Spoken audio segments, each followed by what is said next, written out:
Hello and thank you for joining us today at Distracted by Life. Our podcast is all about making change within yourself and your relationships. We share conversations, stories, and explore ideas coming from our lifelong journey of the high points and especially the low points where we learn to face our fears or cope with pain, loss, and failure. We do this in a discovery quest to establish patterns around our past and understanding whether we are tripping up from our past or being held hostage by it. We work on identifying ways to move forward, aligning our core values, and unlocking the keys to self-awareness, self-acceptance, self-compassion, and letting go of what is not serving you positively in life. A better you is always there, ready to explore in a new world. So let's begin. Hello and welcome to our series on radical self-care. You're listening to the second of 5 topics. This series is meant to help you to refocus on your own self-care at work. Today, we will talk about feeling happier at work without getting a new job or career. Joining us today is Amal, who will help us explore each of these topics in this series. Hi, Amal, and welcome. Hi, Dan. Thanks. I'm happy to be here today with you. To get into the topic of feeling happier at work without getting a new job or changing your career. Sometimes this is with a caveat, really, because there isn't a perfect solution at all times. It really boils down to your passion, your calling, and what you're meant to do. And in reality, some people have the opportunity to take a path which they haven't. It would be an unexpected career path for them, and they continue and they discover that they are really good at what they do, really, really good and highly successful. So they stick with it. And maybe it's not necessarily it's their passion, but it's something that they do really well and they excel at. And then you have a group of people who they step into a path, which is their passion, what they love to do, but then they're not making sustainable income for them. So they turn in their passion into their side hustle, and they end up taking a path of the typical and the usual that we know in society is getting a degree, getting a really good high-paying jobs, or just getting a job that pays you really well so you are able to provide for yourself the simple necessity in life, house, mortgage, car, trips, benefit, you name it. So when we align our lives with our passion, it boils down to, are you willing to risk things that most people are unwilling to do? Because there is 2 ways to go about it. You want to follow your passion, which not necessarily going to get you the income that you can, a sustainable income, or are you going to stick into what you know best, you're comfortable with, what you know that you excel at and having the skills. There is no right or wrong answer when it comes to those things, because I guess I have discovered from my own experience, I'm really, really good at being an executive assistant. I have the skills, I have the knowledge, and I have so much in that area that I can support and serve in that space. When I originally started, I started with the passion in it. Over time, which happens to many people out there, over time, after you're doing the same job or the same role for quite some time, you become so, you don't have enough challenge in it. So either you invent your own challenges to keep going and keep it alive, or you completely consider a career transition. And if the landscape doesn't allow for that, then you start tapping into your passion. You start trying to find out what your passion is.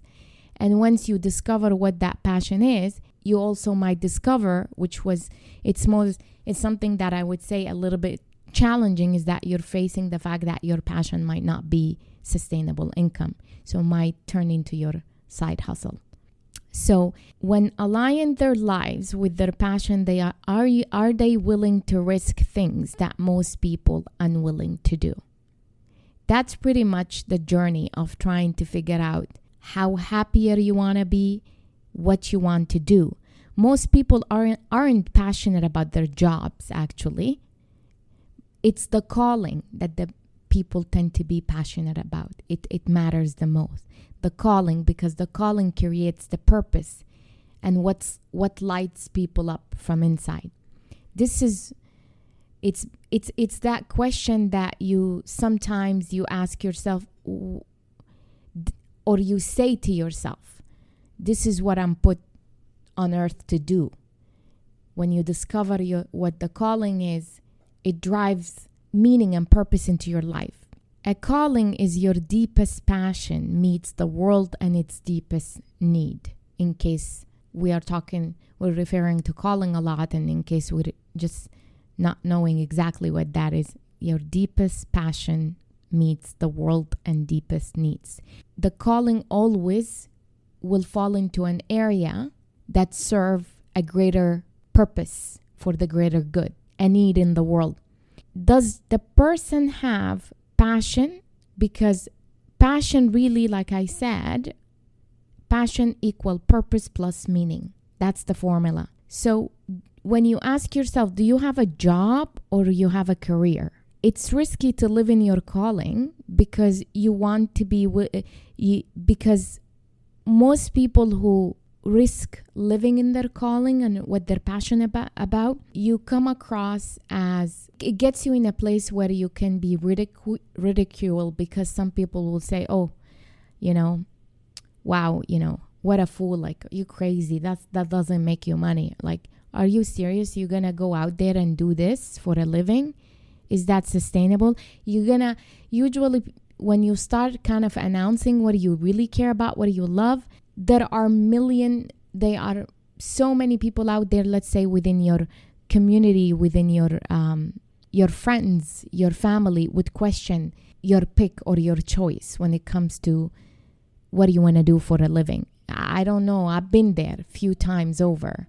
There is 3 different things that we need to kind of work with, which is you align between your passion and your purpose. And if you put them together, it is self-care, because it's self-care plus aliveness plus willing plus passion plus your calling. So in reality is you face, you feel, and you deal with. Self-care in the workplace, self-care in your life, self-care in everything you do for you that makes you feel happy and fill your cup. You want to feel happier at work without getting a new career? You have to reinvent the wheel. You have to change things. You have to shift things. You have to shift your mindset. You have to shift how you do things, how you carry a project. You have to shift and be open and curious and strategically look into things to keep it fresh and alive, doing the same job in the same career for years and years. When you start losing the purpose, the passion, or you start questioning what is your calling, what's your purpose, what's what you're meant to do, that's when you start digging deep and try to figure out what that is. And if and when you happen to find out what is your calling and what is you're meant to do, that passion, and you try to align that with your core values, and you realize, okay, well, what I do right now in this, I'm gonna either have to do a career transition because I've done this long enough, now it's time for a change, or technically I can't really do this for a living or as a second career, so maybe consider a side hustle if you have the bandwidth and the capacity to be able to do that. As an example, just quickly to share a story, is that when I talk to my son, we talk about the type of courses and what he needs to take, because he needs to pick the university based on the program he wants. He's still having a hard time and struggling with what that look like. What is his purposes?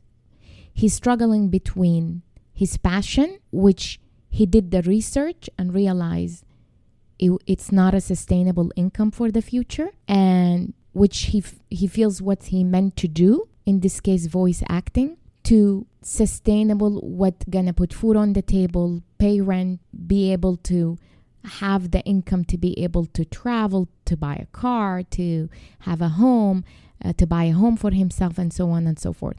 So he hasn't figured out what that job that he could do as a career that's gonna get him in the middle. However, when you're struggling between the middle, finding that middle comfort zone and trying to look and think about your passion, because we all know that people who are creative and artistic and they do, like, for a living, their arts and all that, and even musician and even book authors, book writers and all that. Everyone struggle at the beginning before it becomes a massive hit for them. A massive book, number one book, the number one hit song, an art gallery, a show of their own, and things like that.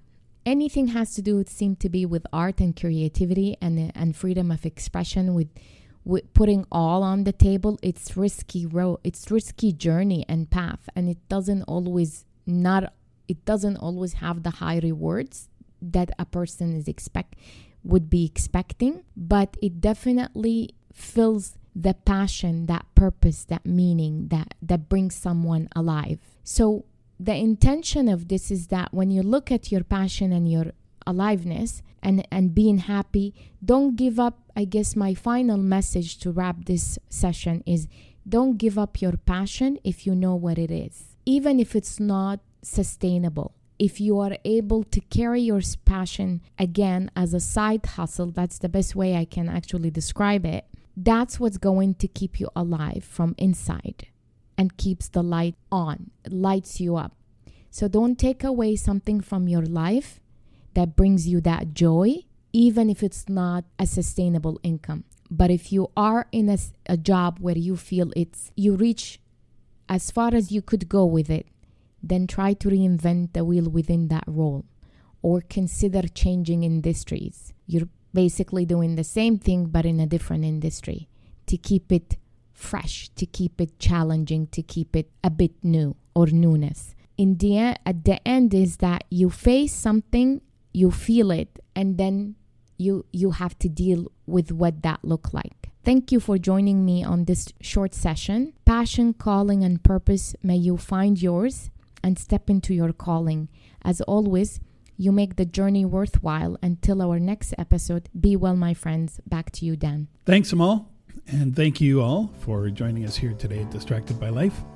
If you are interested to learn more, check out our other podcasts, of course, or hop online to Amal's website at amalcandido.com, where she talks about her coaching world covering life, leadership, and mindfulness, including links to popular podcasts and to her books as well. And with that said, stay tuned for our next episode. And from Amal and myself, thanks again, and talk to you soon.